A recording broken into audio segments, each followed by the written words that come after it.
morning, sir. Okay, so good morning, Asha ma'am. Thank you so much. And I'm audible? या you are audible sir. 15 minute sir आपके हैं। 15 minute में आप आराम से जो है 7:45 पे आप जो है 45 Okay, तक आप ना कंप्लीट कर दीजिएगा सर। हम okay. Thank you, over to thank you you, sir. thank you so much, Ashiya ma'am. And जबरदस्त क्लैपिंग कर दीजिए आज के हमारे कोच रियाज सर के, जिन्होंने जबरदस्त वाला वर्कआउट करवाया, आप सभी की कैलोरीज बर्न करवाने में हेल्प किया. And thank you Pawan sir, जिन्होंने मौका दिया है हमें इस सेशन को और आगे इंक्रीज करने में, सेशन को और अच्छा बनाने के लिए. Thank you so much. And आज का टॉपिक बहुत इंपॉर्टेंट है, आपको बहुत हेल्प होने वाली है आज के टॉपिक से, क्योंकि आज हम बात करने वाले हैं ओबेसिटी यानी मोटापा आखिर होता क्यों है ना. हम लोग सिर्फ सॉल्यूशन के ऊपर ध्यान देते हैं, हम लोग ध्यान नहीं देते कि इसका असली रीजन क्या है और कैलोरीज इसमें क्या रोल प्ले करती है, इसके बारे में जानेंगे. क्योंकि आज की डेट में मोटापा सिर्फ हमारी लुक की प्रॉब्लम नहीं है, बल्कि ये diabetes, BP, thyroid, fatty liver, PCOD, joint pain, heart disease जैसी 130 तरह की बीमारियों का जड़ बन सकता है. ओके, ये बन चुका है, ऑलरेडी बन चुका है, तो आपको इसके ऊपर फोकस करना है, क्योंकि इसी से बीमारियां बढ़ती है. सबसे बड़ी बात, लोग डाइट और एक्सरसाइज के ऊपर फोकस करते हैं, फिर भी वेट नहीं कम हो रहा होता है. ओके, तो हमें सॉल्यूशन के ऊपर ज्यादा फोकस, सॉल्यूशन के ऊपर तो फोकस करना है, साथ के साथ इसके रूट कॉज के ऊपर भी फोकस करना है. और आज के सेशन में हम सारा कुछ इसी के ऊपर बात करने वाले. ओके, सबसे पहले ओबेसिटी होता क्या है. ओबेसिटी का मतलब सिर्फ ज्यादा खाना नहीं होता है. इसका मेडिकल साइंस में अगर इसका डेफिनेशन समझा जाए, तो जब शरीर में जरूरत से ज्यादा फैट स्टोर हो जाए और वही हेल्थ प्रॉब्लम क्रिएट होने लग जाए, तो उसे ओबेसिटी कहते हैं. ओबेसिटी में आपको ज्यादा बीमारियां लगनी स्टार्ट हो सकती है, डिजीज बढ़ने के रिस्क बढ़ जाते हैं. ध्यान से समझिए, अगर 60 किलो का इंसान भी ओबीज हो सकता है और 85 किलो का इंसान भी फिट हो सकता है. ये आप लाइन लिख सकते हैं, 60 किलो का इंसान भी ओबीज हो सकता है और 85 किलो का इंसान भी फिट हो सकता है. क्यों? क्योंकि मैटर करता है आपका बॉडी फैट परसेंटेज कितना है, मसल परसेंटेज कितना है, और वो सबसे ज्यादा इंपॉर्टेंट है, हमें कैलोरीज बैलेंस के ऊपर फोकस करना है. और अब हम आज स्टेप बाय स्टेप इसको समझने वाले. सबसे पहला जो रीजन है वो है एक्सेस कैलोरी इनटेक. ओके, जो जब हमारी बॉडी में कैलोरीज इनटेक ज्यादा होती है, कैलोरीज इम्बैलेंस होती है, अगर आपकी बॉडी में कैलोरीज इन ज्यादा हो रही है, कैलोरीज आउट कम हो रही है, तो आपकी बॉडी में वेट गेन होना स्टार्ट हो जाएगा. हम लोग क्या सोचते हैं, मैं तो कम खाता हूं, मैं तो घर का खाना खाता हूं, मैं तो वेजिटेरियन हूं. लेकिन कैलोरीज क्वांटिटी से नहीं, क्वालिटी और हिडन कैलोरीज से बढ़ती है. हमें समटाइम पता नहीं होता है, हम छोटा सा बिस्कुट खाते हैं और एक छोटे से बिस्कुट में आपको 180 कैलोरीज मिल जाती है, जिससे आप अनजाने में बहुत सारी कैलोरीज इंटेक कर जाते हैं. फॉर एग्जांपल, अगर आपका पूरे रूटीन की बात करें, 2 पराठे, सब्जी हो गया, दाल हो गया, दिखने में आपको हेल्दी लग रहा है, लेकिन कैलोरीज कितनी हो गई, 600 से 700 कैलोरीज आप इंटेक कर जाते हैं. और आपको लगता है कि मैंने सिर्फ 2 पराठे ही तो खाए थे, एक समोसा ही तो खाया था. अब उसमें एक समोसे की कैलोरीज की बात करें तो 300 कैलोरीज एक समोसे में होती है. अगर आप एक ग्लास लस्सी यानी स्वीट लस्सी की बात करें तो उसमें 250 से 300 कैलोरी होती है. एक चाय की बात करें तो उसमें ऑलमोस्ट 100 से 150 कैलोरीज आप इंटेक कर जाते हैं. दिन में ना जाने आप कितनी कैलोरीज इंटेक कर जाते हैं. हम अगर एक्स्ट्रा 500 से 700 कैलोरी ऐसे ही बिना सोचे समझे खा जाते हैं, और वही फैट बनकर स्टोर होना स्टार्ट हो जाता है. सेकेंड जो रीजन है वो है सेडेंट्री लाइफस्टाइल. आज की लाइफ हमारी क्या हो चुकी है, ऑफिस वर्क हो गया, मोबाइल चला लिया, टीवी चला लिया, लिफ्ट में हम चले गए, स्टेयर्स का कम यूज करते हैं, बाइक कार यूज करते हैं, चलते कम है. हम खा तो रहे हैं, लेकिन बॉडी का फैट जो है वो बर्न नहीं कर पा रहे. पहले लोग पैदल ज्यादा चलते थे, खेतों में ज्यादा काम करते थे, मैनुअल मेहनत ज्यादा होती थी. और आज की डेट में 8 से 10 घंटे सिटिंग जॉब हो चुकी है, 30 मिनट भी चलना नहीं हो पाता लोगों का. इस वजह से कैलोरीज बर्न नहीं हो पाती और फैट जमा होना स्टार्ट हो जाता है. तीसरा जो रीजन है वो है गलत ईटिंग पैटर्न एंड टाइमिंग. ये बहुत इंपॉर्टेंट है. ओबेसिटी सिर्फ क्या खाते हैं उससे नहीं बढ़ती है, कब खाते हैं उससे सबसे ज्यादा बढ़ती है. कॉमन मिस्टेक लोग क्या करते हैं, लेट नाइट डिनर हो गया, डिनर के बाद मीठा खाना हो गया, बार बार स्नैकिंग करना, और इमोशनल ईटिंग यानी स्ट्रेस में खाना.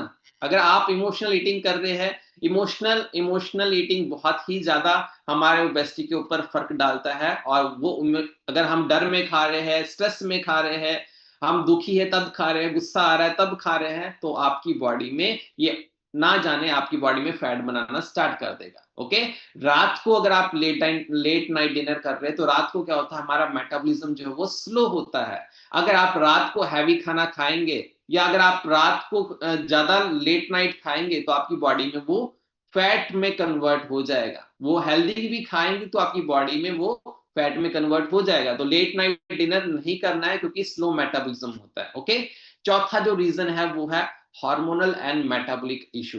बहुत से लोग कहते हैं मैं तो कम खाता हूं, मैं फिर भी मोटा क्यों हूं, है ना। बहुत सारे लोगों का ये रीजन होता है, बट उनके लिए ये कारण हो सकते हैं, उनका हार्मोन इम्बैलेंस हो सकता है, यानी कि थायराइड हो सकता है, इंसुलिन रेजिस्टेंस हो सकता है, पीसीओडी पीसीओएस हो सकता है, फैटी लिवर हो सकता है। और इन केस में कैलोरीज बर्न कम होती है और फैट जल्दी स्टोर होता है। लेकिन याद रखिए, हार्मोनल इशू एक्सक्यूज नहीं है। आप भी वेट लॉस कर सकते हैं अगर आप फोकसली अपनी डाइट के ऊपर ध्यान रखें, एक्सरसाइज को ऊपर ध्यान रखे, जो हमारी नींद है उसके ऊपर ध्यान रखे, तो डेफिनेटली आप भी कर सकते हैं। आपको एक्सक्यूज नहीं बनाना मुझे थायराइड है तब करके मैं वेट लॉस नहीं कर पा रहा। आपको स्ट्रेटेजी चेंज करनी है, डेफिनेटली आप भी वेट लॉस कर पाएंगे।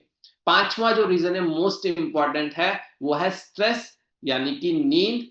स्ट्रेस हो गया, नींद हो गया, और आपकी मेंटल हेल्थ, ये बहुत ही इंपॉर्टेंट है। अगर आप स्ट्रेस में रहेंगे तो आपकी बॉडी कॉर्टिसोल हार्मोन रिलीज करती है, और ये हार्मोन बेली फैट बढ़ाता है। जब आपकी बॉडी में कॉर्टिसोल हार्मोन रिलीज होगा, तो आपकी बेली फैट बढ़ना स्टार्ट हो जाएगा।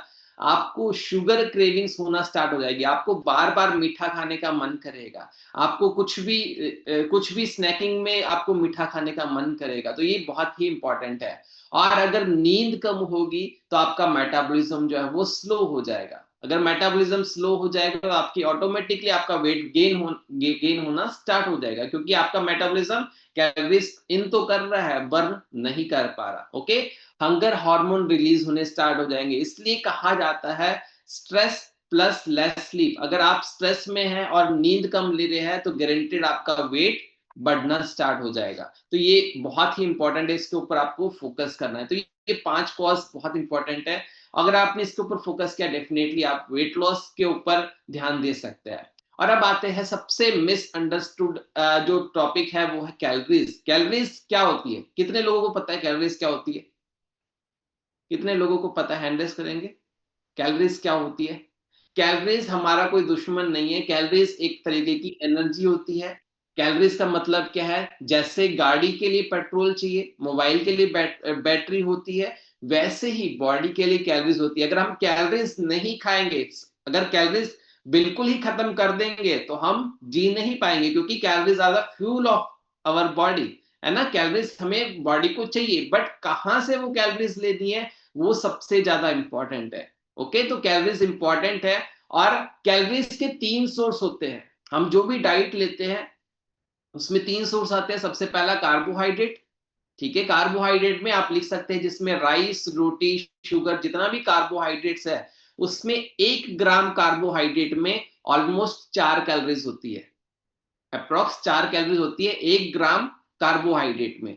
और अगर प्रोटीन की बात करें, तो प्रोटीन में जैसे दाल हो गया, पनीर हो गया, मिल्क हो गया, सोया हो गया, इसके 1 ग्राम प्रोटीन में ऑलमोस्ट 4 कैलोरीज होती है। ओके, कार्बोहाइड्रेट भी 1 ग्राम में 4 कैलोरीज होती है, प्रोटीन भी 1 ग्राम में 4 कैलोरीज होती है। ओके, बट कार्बोहाइड्रेट का रोल अलग है, प्रोटीन का रोल अलग है हमारी बॉडी में, इसको ध्यान से समझना है। ओके, और इसके बाद आता है फैट। फैट में कितनी होती है, जिसमें ऑयल हो गया, घी हो गया, बटर हो गया, नट्स हो गया, इसके 1 ग्राम फैट में आपको ऑलमोस्ट 9 कैलोरीज मिलती है। और यही कारण है फैट जल्दी वेट बढ़ाता है। ओके, तो इसको आपको ध्यान से समझना है। अगर आपकी बॉडी को चाहिए 1800 कैलोरी और आप खा रहे हैं 2300 कैलोरी, 2300 खा रहे हैं, तो रोज आपने 500 कैलोरीज एक्स्ट्रा बॉडी में डाली, तो इससे क्या होगा, फैट बनना स्टार्ट हो जाएगा। क्योंकि जब भी हमारे घर में कोई भी आइटम जो यूज का नहीं होता है, हम कहाँ डालते हैं, स्टोर रूम में। तो आपके पास स्टोर कहाँ है, आपके बैक में छोटी छोटी कमरिया है, साइड में छोटी छोटी कमरिया है, और आगे एक बड़ा सा कमरा है ना, तो वो स्टोर आपके स्टोरेज में स्टोर होना स्टार्ट हो जाता है। तो धीरे धीरे करके वो स्टोर का साइज बड़ा होना स्टार्ट हो जाता है, क्योंकि हमारे बॉडी में कैसे होता है, बैलून के फॉर्म में होता है। अगर आप कैलोरीज इनटेक कर रहे हैं, वो फटेगा तो नहीं, बट जैसे जैसे वो उसका साइज बड़ा होता जाएगा, तो वो ऑटोमेटिकली आपका पेट, आपका बेली फैट बढ़ेगा। और सबसे बड़ा रीजन बेली फैट बढ़ने के बाद आपकी बॉडी में डिजीजेस पैदा होनी स्टार्ट हो जाती है। तो रोज 500 एक्स्ट्रा कैलोरी अगर आपने खा रहे हो, तो आपने 15 दिन में आपका वेट 1 किलो फैट बढ़ाएगा। यानी कि ओबेसिटी का ये मैथ, सिंपल सा मैथ है, सिंपल सा फॉर्मूला, इसके ऊपर आपने फोकस कर लिया, डेफिनेटली आप वेट लॉस कर पाएंगे। कॉमन मिथ्स कौन कौन से हैं? रोटी खाने से मोटा होता है, राइस बंद करना पड़ेगा, 5 दिन भूखे रहना पड़ेगा। बट कैलोरीज मैटर नहीं करती है, मैटर करता है आपका आप कैसे खा रहे हो, कितने टाइम पे खा रहे हो, कितना खा रहे हो। क्वालिटी मैटर करता है, क्वांटिटी मैटर करता है, पोर्शन मैटर करता है। ये सारी चीजें आपकी लाइफ में बहुत ज्यादा मैटर करती है। आप रोटी खाकर भी वेट लॉस कर सकते हैं अगर आपने कैलोरीज को कंट्रोल करना सीख लिया।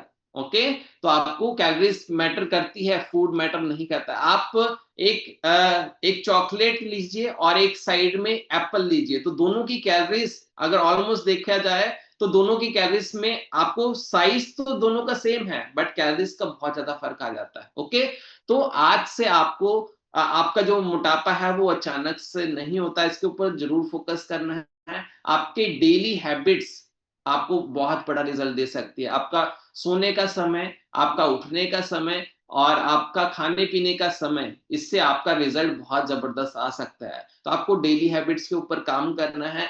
कैलोरीज जब भी आप कुछ भी मार्केट से परचेज करते हैं, ऑलवेज उसके बैक साइड उठा के जरूर देखिए कि उसमें क्या क्या चीजें डाली गई है, क्या क्या चीजें कितनी मात्रा में है। वो जरूर लेबल पढ़ोगे तभी आप समझ पाएंगे कैलोरीज के बारे में, प्रोटीन के बारे में, न्यूट्रिएंट्स के बारे में आप ज्यादा समझ पाएंगे। इसमें कितना प्रोटीन है, कितना कार्ब्स है, आपको ध्यान से उसको समझना पड़ेगा। तो कैलोरीज समझे बिना आप वेट लॉस नहीं कर सकते। को कैलोरीज को बहुत अच्छी तरीके से समझना होगा। सही कैलोरीज, सही टाइमिंग और सही लाइफस्टाइल से अगर आप फॉलो करेंगे, तो आपका बॉडी अपने आप फैट को छोड़ना स्टार्ट कर देगा और आप अपने आइडियल वेट पर पहुंचना स्टार्ट कर दोगे। तो वेट लॉस कोई पनिशमेंट नहीं है, ये अवेयरनेस का प्रोसेस है। अगर आप इसको अच्छे से समझ के करेंगे, तो डेफिनेटली आप अपना वेट लॉस कर सकते हैं। सो आज का मेरा टॉपिक इतना ही था। Thank you so much, and over to you Asha ma'am. Thank you so much. Wonderful.